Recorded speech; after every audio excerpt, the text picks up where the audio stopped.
So now let's add the modal using which the user will be able to sign up and sign in.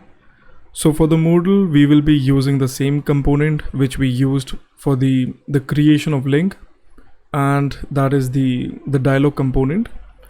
So heading back to the project, well, actually let's create a new component within the home directory as it is a part of it, and we can name it as auth modal, as the same thing will be used for both signing in and sign up. So it makes sense to name it as auth modal. And let's create a bare bone structure using the prefix, and now we need to import a few components from the material UI library. So we need to import the dialog title. Oops, it's not the icons, it's the core. So the dialog title, the dialog content, the dialog actions, the button, and the typography. Now I'll wait for a second for you to catch up. So now what we need to do is we need to wrap the entire thing inside the dialog component, and let's also pass in the open prop to make it visible. Within this, we need to add in the dialog title for the title, which would either be sign in or sign up. So let's add in sign in for now. And like eventually we will be having a state so that the user can toggle between the sign up and sign in thing. So next to the dialog title, we need to add in the dialog content, which in this case includes the two typography. Sorry, not the typography, the two text fields, which we do have over here. We commented them. So let's it also means that we'll have to kind of shift this thing, the state, the functions. Well, not the functions, or should we? Well, actually we do need to shift the functions as well within the modal, which means that we actually need to shift the entire thing. Let's do that over here, making sure that we import the auth service as well. And I know that you don't like, no one really likes shifting codes here and there, so bear with me on this one. And then we need to kind of shift this thing. Well, actually one second, within the dialog content that we have over here. So I think that's it. It means that we can actually remove the text field and the other things. And we also need to import the use state, kind of important. Let's do that. So yeah, we do have everything in this modal, and make sure that you have everything in place. You should be having all the functions and the state, as well as the two text fields and the two buttons.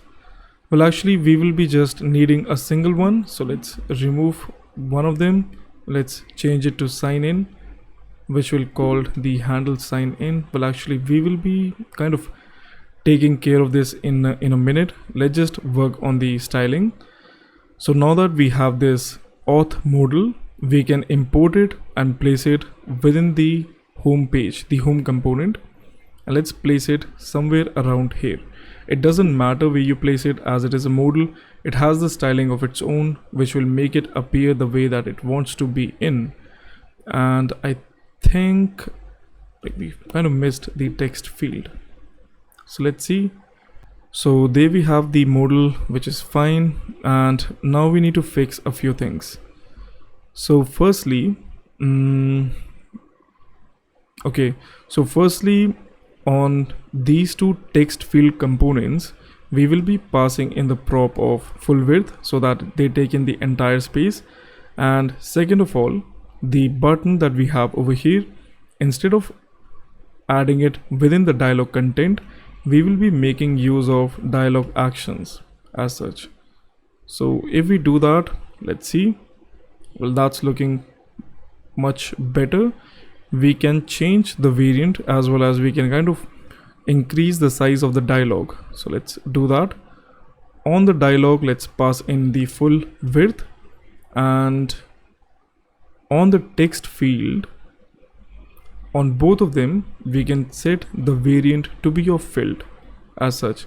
The same thing that I guess we did for the other modal.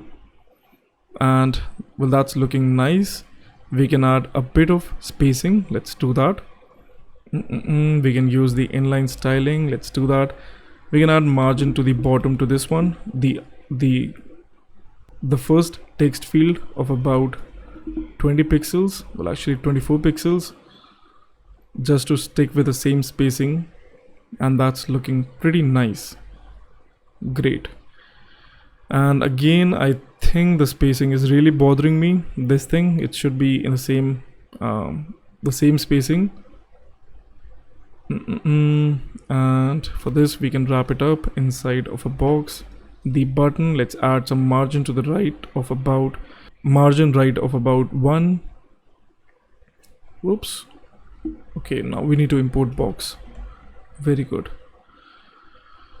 Yeah, that's looking nice. Let's change the variant of this button as well, of contained, and the color of primary.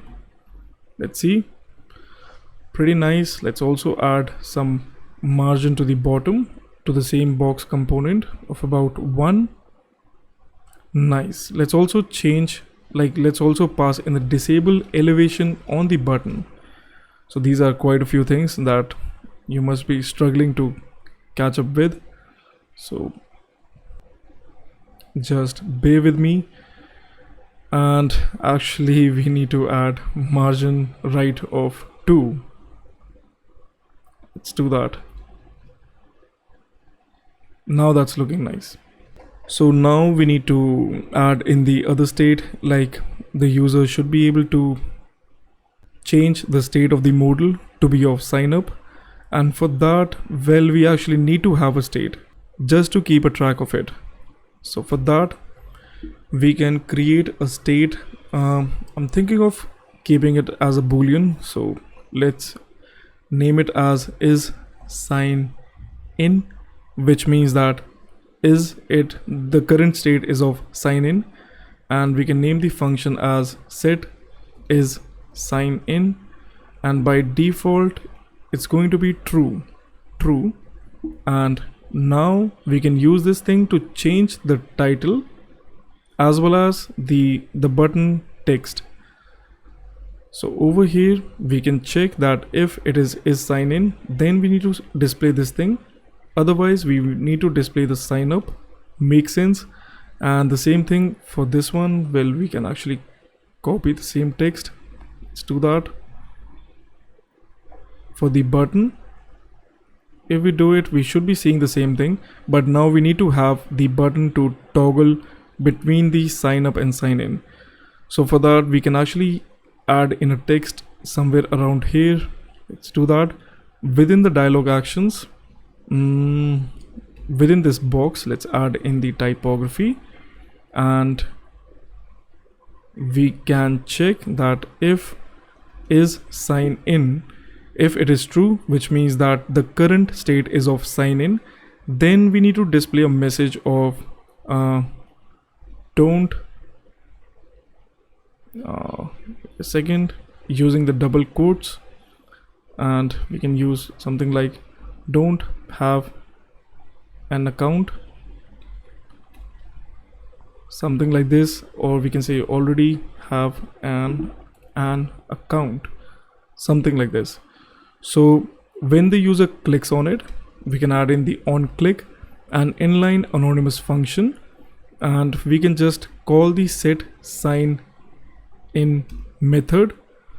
Actually we just need to kind of reverse the value, so we can pass in a function where the first argument will be the old value. Let's refer it as O, like old, and we just need to use the exclamatory mark and kind of reverse the value. So if we do that, what is this?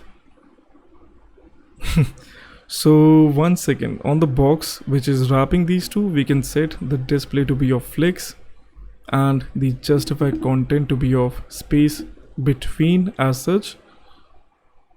And well, actually 1 second, what is this? Okay, the align items to be off center, and the width of 100%. It seems like the dialog actions is kind of constraining the width. So let's see. Yeah, that's, oh shit, now we have a different thing. Okay, so what we can do is, on this box we are actually adding margin to the right. Let's change it to margin on X, the X axis, left and right. So if we do that, well, that's looking nice. So now if we click on this thing, as you can see, we are toggling between the two state. Perfect. So yep, now we just need to call the function which will kind of handle the making of request, and it should be a single function so that we can bind the same thing. So for that, 1 second, for this thing, let's create one more function which says that handle auth, something like this. It doesn't need to, like, it won't be receiving any arguments. It's just going to check that if the is with the if statement, if is sign in is true, then you need to make the request to sign in the user in such a way, else it needs to sign up the user in such a way. So that being done, we can actually remove these two functions. Perfect. And no matter what happens, we will be closing the modal, so we will be taking care of that as well in a while. And we need to call this function, so let's bind it with this button as such, in such a way. If we do that and if we take a look, I think we should be able to sign in. Let's test it out. Let's open the console, but we will be getting a warning that I know of, because this modal will still be open. Well, actually we won't be receiving any warnings because we will be shifting to it in the internal page, the account page. Anyway, let's test it out with the password and let's see. Well, actually that's working. Perfect. And this is the stuff that we need to take care of. We need to close the modal when the request is made, like after the request is kind of completed. So yeah, let's do that, as well as we do need to add certain validations, or to say we should be doing some error catching, like in case the email already exists or the password is wrong, something like that. So we need to take care of the validations as well. Let's do that.